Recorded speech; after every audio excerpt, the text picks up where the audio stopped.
Բաքսի իտալական որակ, 100-ամյա փորձ եւ անվտանգության բարձրագույն մակարդակ։ Ավելի քան 20 տարի Հայաստանում։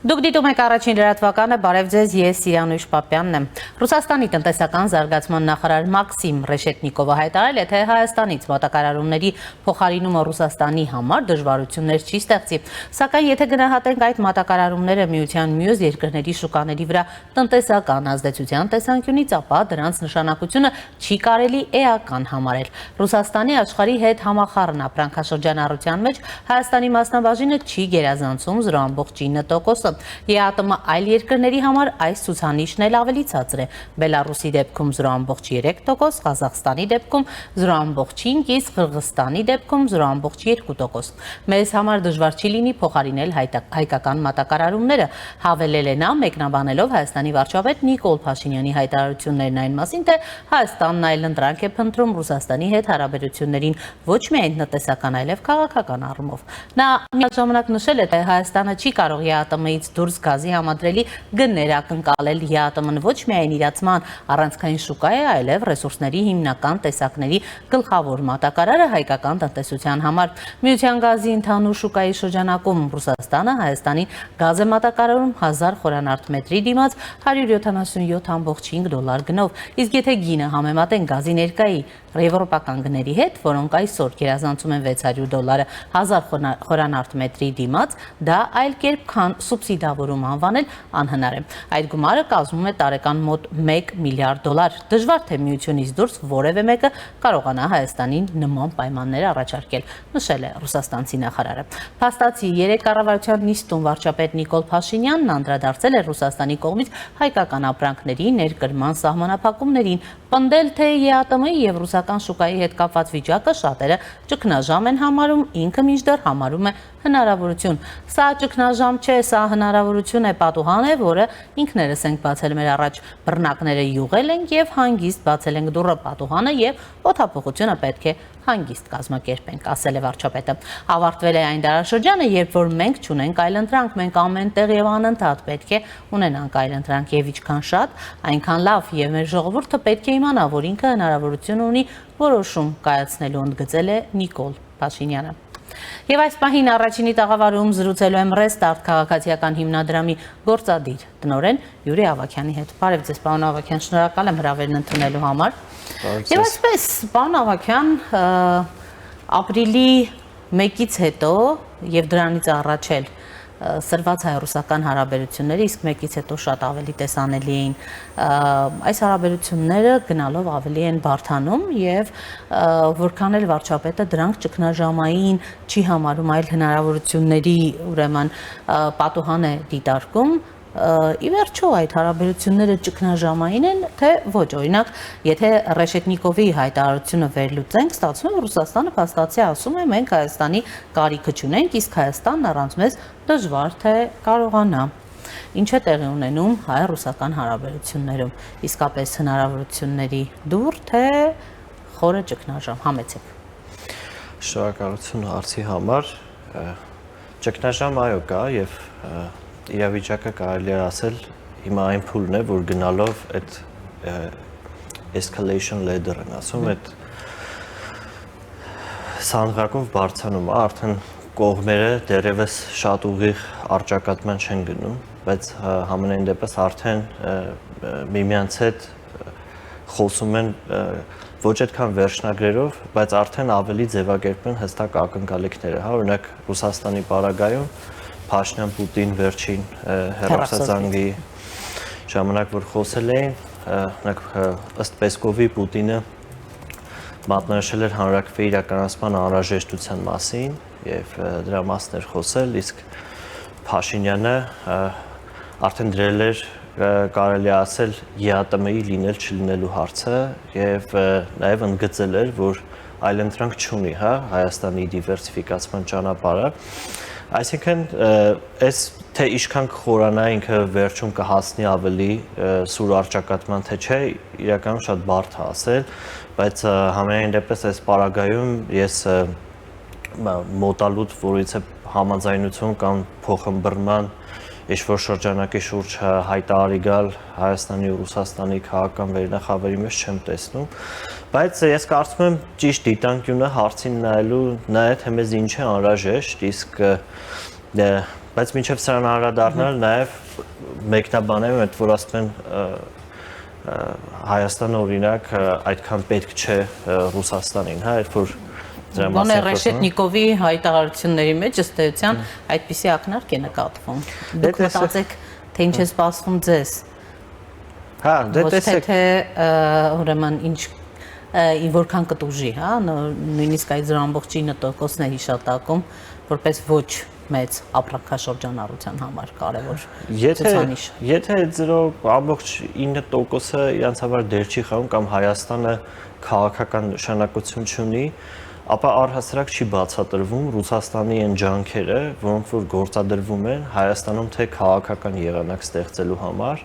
թե նախընտրական շրջանում այդ այսպես կոչված սանկցիաները կիրառելու համար, թե այսքան մեծ ուշադրություն ու քաղաքական ռեսուրս ինչի են հատկացնում, եթե Հայաստանը քաղաքական կամ նույնիսկ տնտեսական նշանակություն չունի Ռուսաստանի համար։ Ես կարծում եմ, այստեղ ուղղակի իրենք մի քիչ ավելի մանկական եղանակով փորձում են ասեն, որ Հայաստանին Ռուսաստանը ավելի շատ է պետք, քան հակառակը, եւ դրա մեջ որ թվեր են մեջ բերում, բայց եթե մենք տեսնում ենք, թե իրենք ինչ տարապագին են տանում։ Գազի հետ կապված այդ սպառնալիքները կամ նորից հիշատակումները, որ դժվար թե ձեզ մեզնից ավելի լավ առաջարկ այլ երկրների կողմից լինի։ Հա, որովհետեւ Հայաստանը Ռուսաստանին երբեք պետք էլ չի եղել հիմնական տնտեսական նկատառումներից ելնելով, իրենք Հայաստանին ընկալել են որպես տարածաշրջանում հենման կետ հարավային Կովկասում ազդեցություն ունենալու համար, մասնավորապես կառավարելով կոնֆլիկտը եւ այսինքն իրենք Հայաստանը իրենց համար քաղաքական նշանակություն են ունեցել որպես կոնֆլիկտ սպասարկող երկիր է տարածաշրջանում։ Մյուս կողմից եթե էլի Հայաստանը այդքան անկարևոր է, օրինակ լավ կլներ այդ բազան վերցնեն շուտ գնային։ Օրինակ լավ կլներ նաեւ խոսում են օրինակ վնասների մասին, ասում են գազի գինը կբարձրացնեն եւ տարեկան ինչ-որ միլիարդ թիվ են նշում։ Նույն հաջողությամբ նաեւ այն ենթակառուցվածքները գազի բաշխման, որ կա Հայաստանում, դա օրինակ եթե պայմանական մտածենք Հայաստանը, եթե դա պետականացնում է, հա, ասենք այնպես ինչպես հեծը, օրինակ այդ պարագայում իրենք ինչքան վնաս են կրում։ Արդյոք դրա գումարը բավարար չի լինելու որոշակի ժամանակահատված ինչ-որ մի կերպ դիմակայել, մինչև այլ ընտրանքները կգտնվեն գազի մասով, մասնավորապես արդեն երբ որ երկխոսություններ կան, հա, որոշ արևան երկրների հետ։ Այսինքն այն, որ Հայաստանը պետք չի այդ խոսույթը ինքը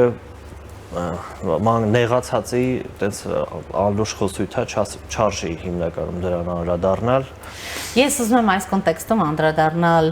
հարցին, որ Փաշինյանը փաստորեն մասնակցելու է ԵԱՏՄ միջկառավարական խորհրդի նիստին ու երեք լրագրողների հետ զրույցում էլ ըստ էության ասաց, որ այնինչ ասել է ԵԱՏՄ-ի մասով, ասելու է նաև այնտեղ։ Ձեր գնահատմամբ մասնակցելը, խնդիրները վերհանելը այս փուլում որքանով է նպատակահարմար, որքանով կարող ենք ակնկալել ի վերջո լուծումներ, թե Հայաստանը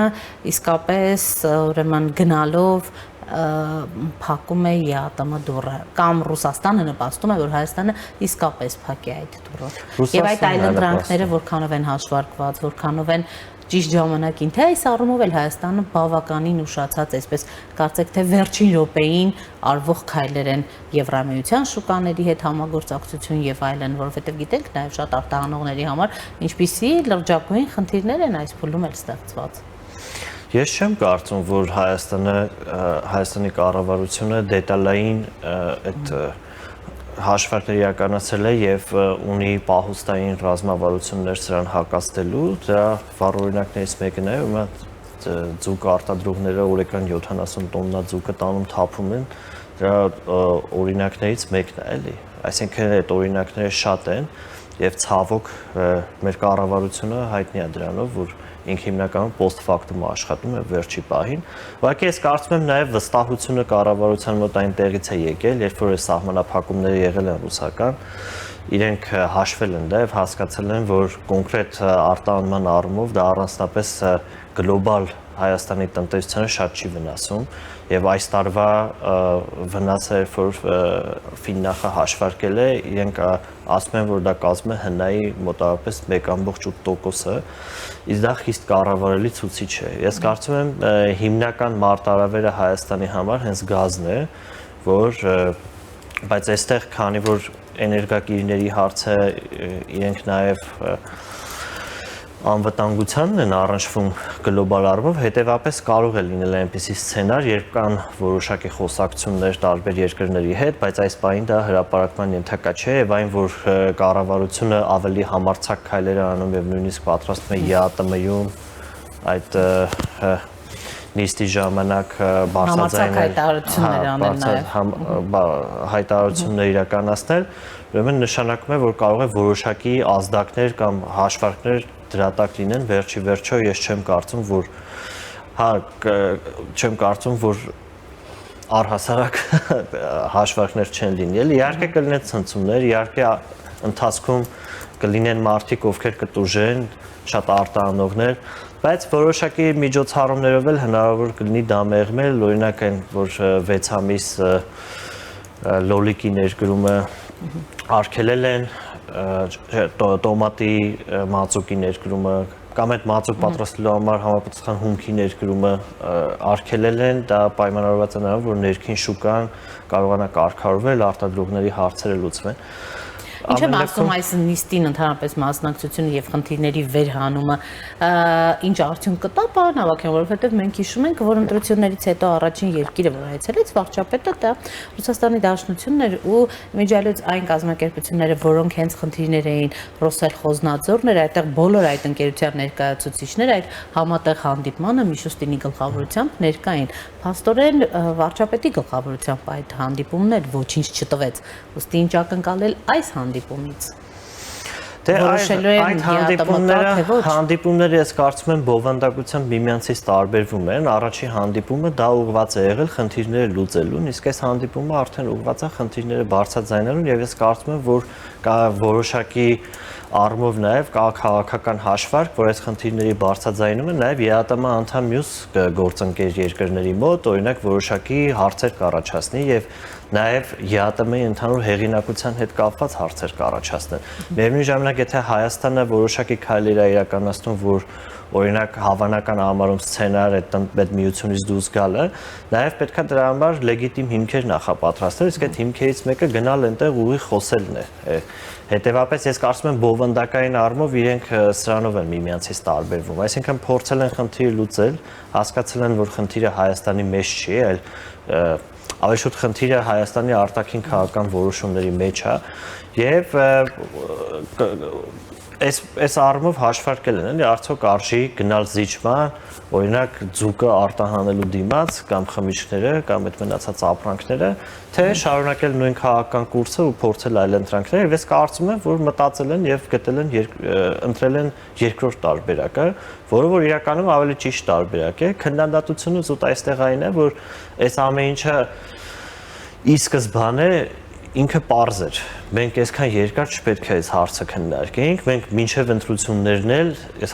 մինչև 2026 թվականը առհասարակ, մենք պետքա դա հասկացած լինենք։ Վաշինգտոն հռչակագիրը երբ որ ստորագրվեց,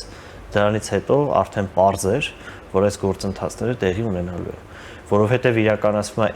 էական այնպիսի քաղաքական որոշումներ, անվտանգային նոր ճարտարապետության ձևավորում, որը չի ընդգրկում Ռուսաստանին տարածաշրջանում, եւ այդ թեմաներն էլ գնալով լրջանում են Վաշինգտոնյան հռչակագրից բխող միջազգային պրոյեկտների, որտեղ Ռուսաստանը մասնակից չի, հետեւաբար նա ունի նման վարկագիծ ճնշում Հայաստանի տնտեսապես, Հայաստանի երկաթուղային ակտիվները պահումապատանդի տակ, հիմա Իդեպ կանդրադառնանք երկաթուղու թեմային, որովհետև վերջին օրերին այս առումով նույնպես պարոն Ավագյան զարգացումներ կան, վարչապետն է անդրադարձել, ուրեմն Մոսկվայից արդեն արձագանք կա,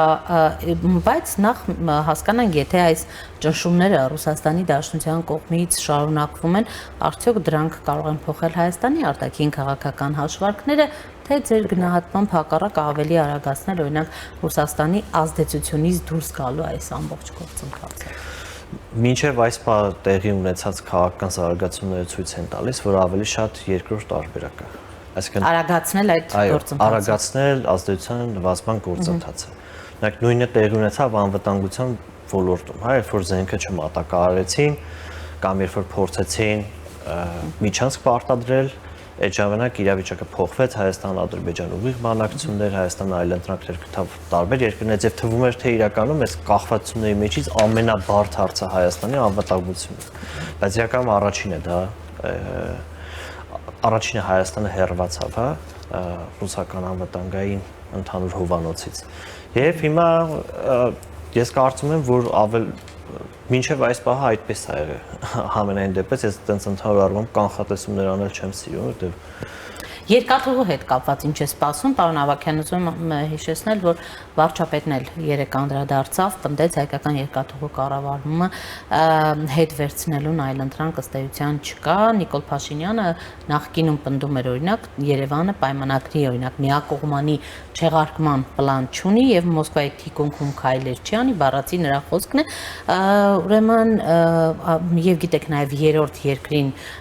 ուրեմն պատվիրակելու այդ առաջարկը ինչպես մերժվեց Մոսկվայի կողմից, հիմա ակնարկում է իրավական որոշումների մասին ըստ էության արբիտրաժային դատարանում վիճարկելու, ուրեմն այս առումով ինչպես եք այս հարցի լուծումը տեսնում, ինչ է ասում վարչապետը, ուզում ենք բարեկամական ձևով այս խնդիրը լուծել, բայց նաև մենք այդ խնդիրը բոլոր դեպքերում պիտի լուծենք բարեկամական ձևով, բայց նաև էլի դե յուրե կարող է հարցակի, որ մենք դե յուրե որոշումներ կայացնենք, եթե անհամաձայնություն կա, հետո կգնանք արբիտրաժում բան կանենք, կքննարկենք, հա, բառացի այսպես ասած։ Արբիտրաժում քննարկելը, ուրեմն ինչ կտա առհասարակ, սա ավելի փակուղային իրավիճակ ստեղծի, թե լուծում ստեղծված իրավիճակի։ Դա շատ լուծում կլինի, ես կարծում եմ այսօր Ռուսաստանի իրավիճակը այնպիսին է, որ եթե միջազգային ցանկացած ինստիտուտի շրջանակներում որևիցե գործընթաց գնա, մեծ է հավանականությունը, որ ռուսական կողմը կպարտվի, հա, ելնելով այն միջազգային քաղաքական կոնյունկտուրայից, որ կա, հետևաբար ես չեմ կարծում, որ Ռուսաստանին ձեռք է տալիս, որ որևիցե հարց իրենց հետ կապված գնա միջազգային արբիտրաժ, մասնավորապես այն պայմաններում, որ երբ Արևմուտքի կողմից մասսայականորեն սանկցիաներ կիրառվեցին, նաև արտասահմանում գտնվող ռուսական ակտիվները երբ որ սառեցվեցին, Ռուսաստանը ոչ մի ապահովման միջոց չկարողացավ դրա դեմ կիրառել, հետևաբար եթե Հայաստանի հարցը կողմից ասած երկաթուղի ներառմամբ գնա արբիտրաժ եւ եթե քաղաքական իրավիճակը մնում է նույնն է, ինչը որ ցույց է տալի ռուս-ուկրաինական պատերազմը, սա Հայաստանի շահերից տվյալ դեպքում։ Այդ ես չեմ պատկերացնում նենց թե որ Հայաստան պարտվի։ Պարոն Ավագյան, բայց մենք գիտենք արբիտրաժային դատարանում որքան երկար կարող են ձգվել, ուրեմն վճիռները, որոշումները, այդ դեպքում Հայաստանը մեծ հաշվով ժամանակ չունի։ Դե արբիտրաժում այո կարող են ձգվել, բայց դու անում ես գործողություն, այդ գործողությունից հետո գնում է արբիտրաժ, այսինքն ես չեմ կարծում, որ իրենք դիմելու են արբիտրաժ եւ սպասեն լինի ինչ-որ որոշում եւ սկսեն անել գործողություն։ Այս թվում է հակառակն է լինելու, այսինքն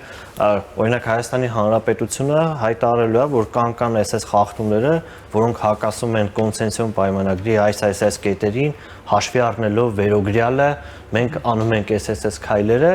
եւ անում են իրենք քայլերը, բայց հետո գործը գնում է արբիտրաժ արդեն, որովհետեւ Ռուսաստանը նաեւ խոսում էր այդտեղ հատուցման մասին, ինչ-որ գումարների մասին եւ ես կարծում եմ, որ արբիտրաժը դրան է վերաբերում, էլի արդյոք Հայաստանը գումար պետք է տա թե չէ։ Հայտարարում էր երեք, որ ընկերությունը ամբողջությամբ է կատարում Հայաստանի հետ կնքված կոնցեսիոն պայմանագրով ստանձնած պարտավորությունները, Հայաստանին տվել է ժամանակակից երկաթուղի միաժամանակ հանրապետության բյուջեն, ազատելով դրա վերականգնման ու պահպանման ծախսերից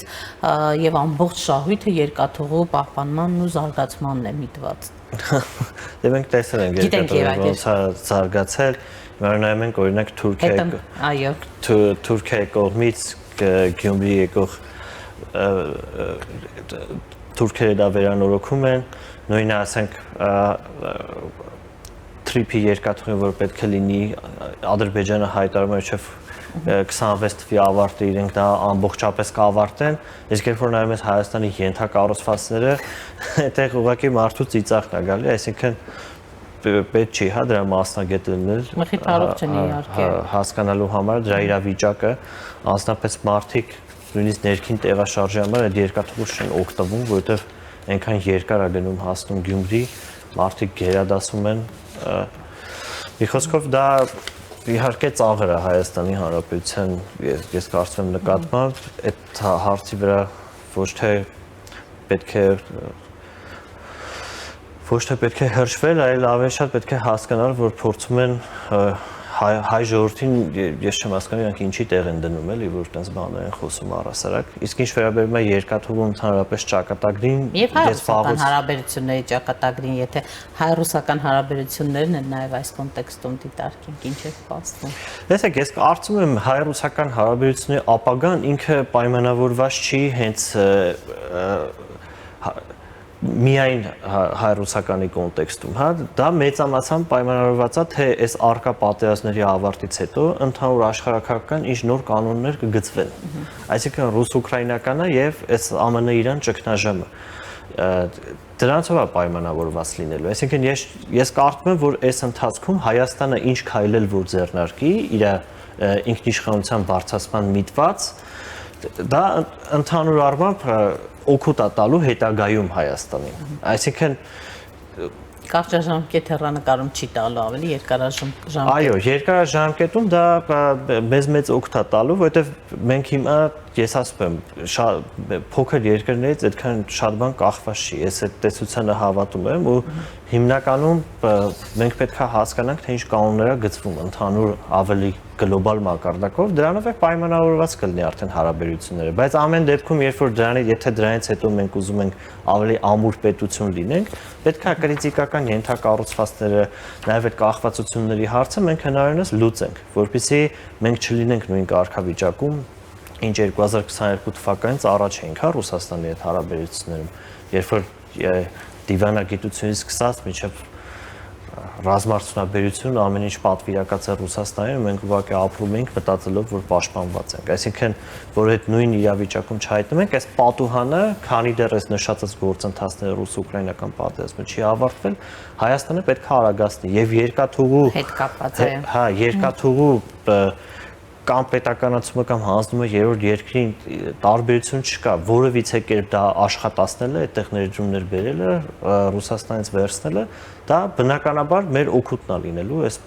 պատուհանի ընթացքում։ Հետևաբար ես կարծում եմ, որ այս գործընթացը ինքնին ուշացածել է, որովհետև այս գործընթացը պետք է մեկնարկվեր այն պահին, երբ որ արդեն պարզ էր դառնում, որ ռուս-ուկրաինական պատերազմը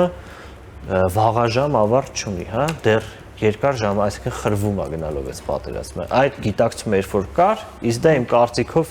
մի 2 տարի առաջ արդեն կար, էլի, այդպես տոտալ ընկալում, որ այս պատերազմը ոնց որ հյուծիչ երկար պատերազմը, այդ ժամանակվանից պետք էր սկսել այդ գործընթացները անել։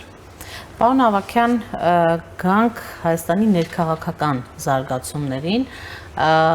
քիչ չեն այդ զարգացումները, գիտեք, ուրեմն Գագիկ Ծառուկյանը երեք ուրեմն մի պահ հնարավորություն ունեցավ մեկնաբանելու Նիկոլ Փաշինյանի հայտարարությանը, թե թալանացն են հետ բերում, ինչ ասաց Ծառուկյանը, ասում է արդարությունը հիվանդանում է, բայց չի մեռնում։ Ժամանակ գիտեք, ուրեմն Արարատ ցեմենտի շուրջ իրադարձությունները եւ այլն, հա, ինչ է տեղի ունենում, որքանով իրավական եւ որքանով քաղաքական են այս հայտարարությունները, գնահատականները, մենք տեսնում ենք էլի մի շարք բացահայտումներ, Գագիկ Խաչատրյանի հետ կապված, ահռելի անշարժ ու շարժական գույքի հետ կապված, ուրեմն փորձեր վերադարձնելու պետությունից գոհացածը պետությանը, ինչպես եք գնահատում, որքանով ուրեմն տեղի ունեցածը զուտ կարելի է այսպես քաղաքական հայտարարությունների մեջ տեղավորել եւ որքանով իրավական։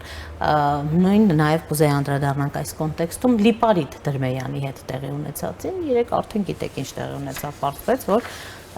վարչապետի հայտարարություններից հետո դատախազությունը փաստորեն ընթացք տվեց։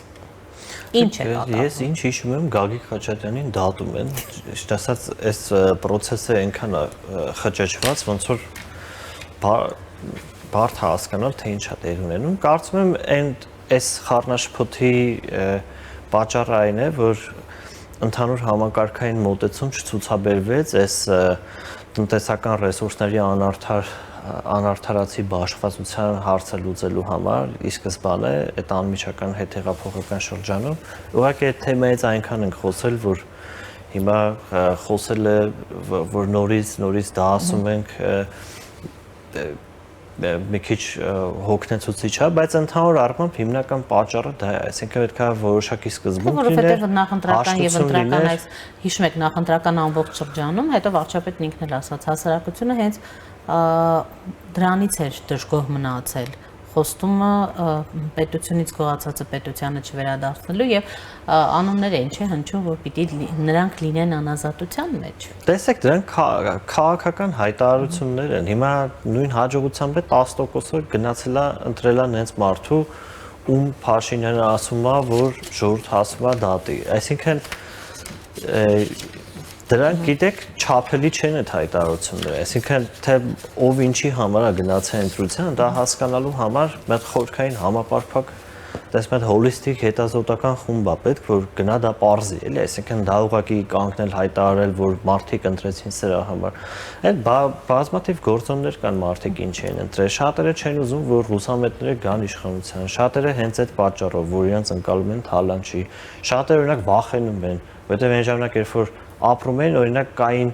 այդ ռեժիմի հետ փոխկապակցված մարդիկ, ովքեր բակերում, գյուղերում, թաղամասերում ստեղծում են այնպիսի մթնոլորտ, որ մարդկանց տհաճ էր, ասենք անպատժելի են այդ մարդիկ եւ այն, իրենց դա դուր չէր գալի, օրինակ ավելի շատ ոչ թե Պատճառները բազմազան են։ Հա, բազմազան են, հետեւապես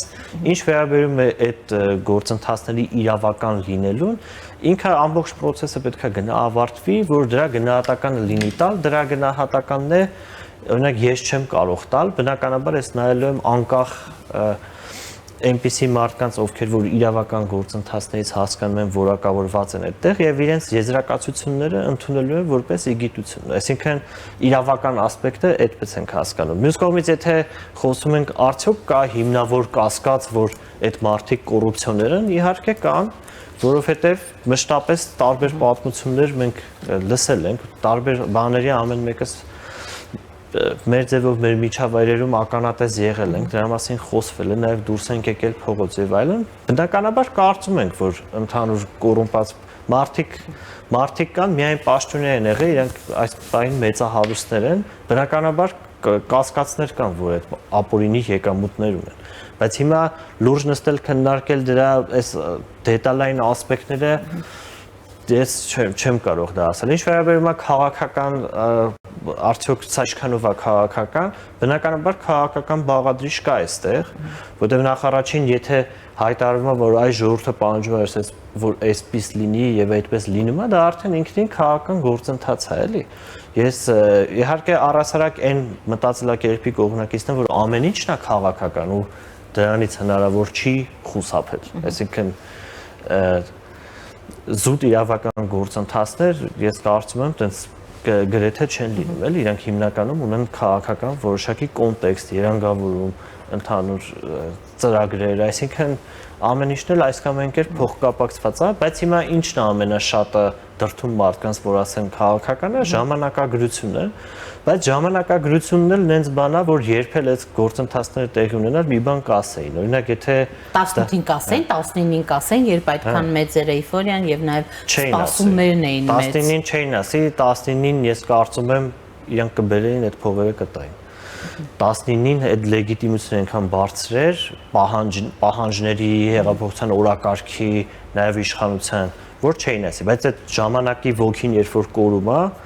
իսկ արդեն 20-ից հետո դա ավարտվեց։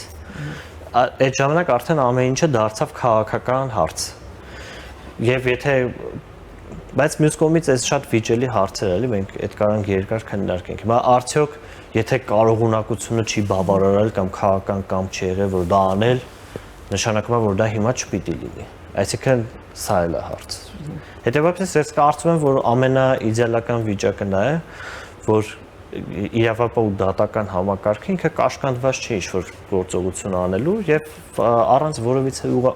օրակարգի դա անում է, բայց Արդյոք դա լինելու է Հայաստանում, դա չի լինելու Հայաստանում։ Պարոն Ավագյան, տեսեք խորհրդարանի այդ 10% ձայներ ստացած ուժին անդրադարձակ, այդ ուժի կարկառուն ներկայացուցիչներից մեկը Լևոն Քոչարյանը հարցազրույց էր երեկ տվել, որտեղ խոսում էր այն մասին, որ ինքը եւ իր հայրը, նախ ինչու հայրը վերադարձավ քաղաքականություն, բարձվում է պարտքի զգացողությունն է դրդել նրանց վերադառնալ քաղաքականություն, որովհետև տեսել են, թե ինչ է տեղի ունեցել, ընդհանրապես որքանով է իրականության հետ աղերս ունեցող այսպիսի հայտարարությունը, որովհետև այն մինչև փաստորեն 18 թվականը այդքան ամեն ինչ լավ էր եւ 18-ին միանգամից Քոչարյանը զգաց թե Հայաստանին ինչ է սպասվում, ինչ մոտալուտ աղետ եւ հիմա էլ պարտքի զգացողությունից դրդված է նրա տղան խորհրդարան գնում եւ ուրեմն ինչ էր ասում, ինչ չեն կարողացել, որտեղ են իրենք դանդաղում Նիկոլի Արածին հակաթույնը ճիշտ գտնելու հարցում։ Սա նրա ձևակերպումն է, հա, անդրադառնալով վարչապետին։ Ինչ ասել է 18-ին, իսկապես այդ պարտքի զգացողությունը ունեն նրանք եւ արդյոք հենց դա է նրանց մղել քաղաքական գործունեության վերադառնալ։ Ես կարծում եմ իմ ընկալմամբ ավելի շատ իրենք թերագնահատել են Փաշինյանին, դրա համար են վերադարձել, դեպ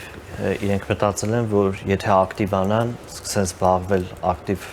քաղաքականությամբ, երկրում այնքան հեղինակություն եւ գործընկերային ու ոչ ֆորմալ ցանցեր ունեն, որ կկարողանան վերջի վերջո Փաշինյանին տապալել։ Այսինքն իմ կարծիքով դա է եղել, որ թե չէ այո, իր հնարավորություն ունեցել են։ Օրինակ, ասենք կոնկրետ Քոչարյանը կարող չնստեր, բայց ինքը գնաց նստեց իմ կարծիքով այդ մտքով, որ այդ ամեն ինչի մեջով կանցնի, կգնա, կհաղթի, կգա իշխանության։ Բայց հիմա էլ է պատրաստ նստելու, տեսակ որդին էլ չբացառեց առաջիկա շաբաթներին, հնարավոր է նրան էլ զրկել ազատությունից, նա էլ պատրաստ է, գիտեք, վերջերս հայտարարում էր, որ գիրք կգրի։ Հա։ Ճիշտ ասած, դա դժվար է մեկնաբանել, բայց ես կարծում եմ համենայն դեպս իր խորհրդարան գնալը ավելի շատ պաշտպանությանն է միտված սեփական։ Այսինքն, եթե մենք կոնկրետ Ռոբերտ Քոչարյանի մասով ես արդեն մեկնաբանեցի, թե իմ ընկալմամբ ինքը ինչ պլաններ ուներ, բայց Լևոն Քոչարյանի մասով, թե ինքը ինչա պատգամավոր, կարծում եմ ավելի շատ դա հավելյալ պաշտպանվածություն է տալիս իրեն, իր ընտանիքին եւ դա է հիմնական։ Ասում է, թե չի զբաղվի քաղաքականության, պարտքի զգացողությունն է դրդել նորից գնալ խորհրդարան։ Դե տեսեք, այդ պարտքի զգացողությունը ես հա չեմ կարող էլի բանանեմ, ասենք փորձեմ մեկնաբանեմ, թե ինչն է։ Իմ համար ակնհայտ է, որ մի պարագայում դա պաշտպանությունն է, որտեղ այսօր ում նկատմամբ հարուցվում է քրեական գործ, հիմնականում դա պարզվում է, որ քաղաքական հետապնդում է, այսինքն քաղաքականությամբ զբաղվել ինքը նաև պաշտպանություն է, միջազգային ուշադրություն է, նաև հավելյալ իմունիտետ է, օրինակ այդ անձեռնմխելիությունը, այսինքն նաև հնարավորություն է, որ քո մասին անդադ խոսեն, հարթակա, հետևաբար։ Գիտեք, հետո անդադ տորպեդահարել, խոսել հայրենիքից, պարտքի զգացողությունից, բայց ամեն ինչ անել, որ քո երեխան ծնվի Միացյալ Նահանգներում։ Այստեղ հակասություն չկա, պարոն Ավագյան։ Դե տեսեք, այս երկրում ով ինչ է արել, խոսել է հայրենիքից, ես չեմ հիշում այնպեսի դեպք, որ ուղիղ ասվեր։ Ինչ վերաբերում է ընտանիքներին, ես ոչ մի քաղաքական ուժի կողմի ընտանիք երբեք չեմ մտել։ Ինձ անկեղծ ասած հետաքրքիր չի ով որտեղ է երեխա ունենում, դա անձնական հարց է, ամեն մեկը դա իր կերպ կարա վերաբերի։ Ես ոչ իշխանության, ոչ ընդդիմության, առասարակ իմ ապրելակերպը մի քիչ ուրիշ ձև է, ես այդ հարցերին չեմ անդրադառնում, այսինքն դա իրանց ներքին խնդիրն է։ Ինչ վերաբերում է հայրենիքի մասին մտածելուն, ապա դա պետքա գնահատել ստեղծված արդյունքներով, իսկ եթե արդյունքներով գնահատում ենք, ապա մենք տեսնում ենք հսկայական ունեցվածքը, հանուն հայրենիքի, պարոն Ավագյան, ստեղծվել են աշխատատեղեր, եթե գնահատենք ըստ այդ հայտարարությունների, հիշում եք ինչ էր ասում Ռոբերտ Քոչարյանը, Ինչ վատ է, որ այդքան գումար են ունեցել, հավելյալ աշխատատեղեր են եղել, պարոն Ավագյան, այսպիսի մեկնաբանություններ կան, ինչպես գնահատենք այս հայտարարությունների կոնտեքստում։ Դե տեսեք հիմա ես որ ասում եմ գնահատենք, պետք է ընդհանուր գնահատենք։ Իմ կարծիքով հիմնական վնասները նաև ինքնիշխանության զիջումներն են։ Սրանք է հիմա կարևոր, այն որ այսօր մենք տառապում ենք Հարավ-Կովկասյան երկաթուղու ձեռքը, նաև այդպիսի քաղաքական որոշումների արդյունքում է դա տեղի ունեցել, հա։ Նաև որ հիմա մենք քննարկում ենք ԵԱՏՄ-ի հարցը, ՀԱՊԿ-ի հարցը, այսինքն մենք ինչ-ինչ քայլեր արել ենք հայտնվելով այդ իրավիճակում։ Իսկ քայլերը նա է եղել, որ իրականացվել է սխալ հաշվարկ եւ իրենք նախընտրել են վասալային կառավարիչի կարգավիճակը եւ դրանով է պայմանավորված այս մեր հիմնական խնդիրները, հա։ Ինչ վերաբերում է ունեցվածքին եւ ապօրինի հարստանալուն, ապա իհարկե զարմանալի է, որ մարդիկ, ովքեր ողջ կյանքում պաշտոն են զբաղեցրել, իրենք մեծահարուստներ են եւ հիմա արդեն այդ ծիծաղելու մեկնաբանությունները որտեղից է գալի, երբ որ մարդը չգիտի մի բան ինչ ասի կոնկրետ, հա, ուզում է այնքան որ ինչ-որ մի բան ասի, ստացվում է այդպիսի իրավիճակ ուղղակի։ Բայց դե ես կարծում եմ իրենք քաղաքական առումով որոշակիորեն հատուցել են այդ հարցը, այն որ մինչև հիմա այս խոսակցությունները գնում է ուղեկցում իրենց ողջ կյանքի ընթացքում, դա կարծում եմ հատուցման ինչ-որ ճանապարհ է, բայց ամեն դեպքում եթե առարկայական խոսենք, օրինակ ինձ որպես ավելի երիտասարդ սերնդի ներկայացուցիչ ավելի հետաքրքիր է, որ ապօրինի միջոցները գան պետական բյուջե, էլի, քան բարոյական հատուցման, կյանքի դասերի ու մնացած հարցերը այդքան։ Եվ եթե ամփոփենք պարոն Ավագյան, նաև հետաքրքիր process-ներ են նույն քաղաքացիական պայմանագրի ներսում, ձեր վերլուծությունները ինչ են ցույց տալիս։ Մենք տեսնում ենք ուրեմն կառավարության աշխատակազմի ղեկավարի փոփոխություն, մենք տեսնում ենք ազգային ժողովի նախագահի ըստ էության փոփոխություն, իհարկե դեռ կլինի քվեարկություն, բայց ամեն դեպքում արդեն գիտենք ով է թեկնածուն,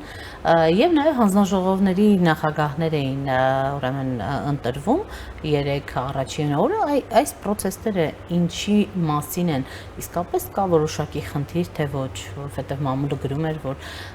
կարծեք թե փորձում են չեզոքացնել օրինակ Ալեն Սիմոնյանի թիմին, դատելով թե ովքեր են հանձնաժողովի ուրեմն նախագահներ, ուրեմն դառնում կամ անուններ էին հնչում, դուք ինչ տպավորություն ստացաք, իսկապես կա որոշակի լարվածություն, ինտրիգ ներսում, որովհետև նրանց հայտարարությունների մակարդակով ամեն ինչ հանգիստ է, հա, իհարկե Սիմոնյանը Հայաստանում չէր, չմասնակցեց նիստին, բայց կվերադառնա օգոստոսի կեսերին, բայց մամուլը անդադ գրում է, որ կա որոշակի կոնֆլիկտ, փաստորեն,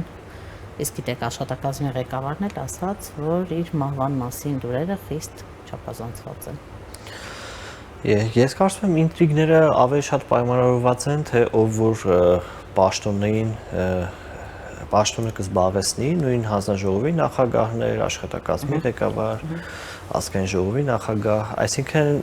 ինտրիգները պայմանավորված են եղել այդ մրցակցությամբ, որի միջավայրը ստեղծել է Փաշինյանը, այսինքն Փաշինյանը ստեղծել է մի հատ միջավայր, որտեղ իրեն հնարավոր չի ձեռնոցնել, բայց մնացածը միմյանց միջև պայքարում են իրենից հետո տարբեր պաշտոններում տեղ զբաղեցնելու համար։ Այսինքն ու այս գործընթացում արդեն լինում են տարբեր բամբասանքի բնույթի հոդվածներ, այդ որ գրում են մեր ներքին աղբյուրները էս ասացին, այն ասացին։ Ինչ վերաբերում է նրան, որ չեզոքացնել միմյանց, գիտեք, այնտեղ տենց այսինքն Փաշինյանի գերիշխանությունը այնքան շատ է, որ ես չեմ կարծում, որ այդ ամեն ինչի իմաստը կա, այսինքն այդ կուսակցության մեջ էլի։ Դա նույնն է, ոնց որ հանրապետական կուսակցության մեջ ինչ որ ինտրիգներ լինեն։ Այսինքն գուցե կախված ամեն ինչ դարձյալ։ Այս պահին այո։ Այնտեղ այս պահին այո, եւ ես կարծում եմ այդ մրցակցությունը ինքը իջնում է մի մակարդակ ներքև։ Այսինքն ես սկզբում ասեցի, ստեղծել է Փաշինյանը մրցակցության իրավիճակ, որտեղ մնացածը միմյանց հետ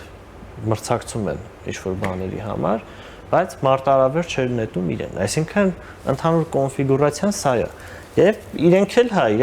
իրար մեջ իմ կարծիքով մրցակցում են, այն որ ասում են ամեն հանձնաժողովի ասենք կուսակցության վարչության անդամները այսպես քվեարկեցին, այնպես քվեարկեցին։ Կարծում եմ, որ դրանք հենց այդպես էլ եղել է, էլի։ Այսինքն ամեն մեկը Բայց այդ կլանային ինչ-որ մյուսին բան չի անի։ Նաև հետաքրքիր դեպք եղավ Կոնջարյանի եղբոր հետ կապված, եւ գիտեք Կոնջարյանի մեկնաբանությունն էլ համացանցում տարածվեց, սա ինչպես է գնահատում, ընդհանուր մինչև ասում էին, որ նրա ազգային ժողովի փոխնախագահ ուրեմն դառնալն է խիստ հարցականի տակ մնում։ Դե ես կարծում եմ այդ հարցի պատասխանը նույն Փաշինյանը տվեց, ինքը ասաց մարդիկ մեղավոր չեն իրանց եղբայրների, հարազատների կամ մյուսների արարքների համար, եթե կան այդպիսի արարքներ, թող քննեն։ Այսինքն Փաշինյանի դիրքորոշումը այնպեսին էր, որ Կոնջարյանի քաղաքական կարիերայի վրա դա պետքա որ չանդրադառնա։ Ինձ թվաց, որ ինքը հավատում է, որ Կոնջարյանը դրա հետ կապ չունի։ Ինչ վերաբերում է բուն դեպքին, ես ավելի շատ ընդհանուր առմամբ ինձ մտահոգում է այն մթնոլորտը, որը կա, այսինքն այդ բակում հայհոյելով պտտվել է, բարեկի ուղեկցությունը ընդհանուր երևույթն է ինձ անհանգստացնում, թե չմնացածը ամեն մեկը իրենց քաղաքական կարիերան ոնց է այդքան եւ որքանով իսկապես ունենանք, այսպես ասած, արդար քննություն այս առումով։ Քանի որ կա նաև հանրային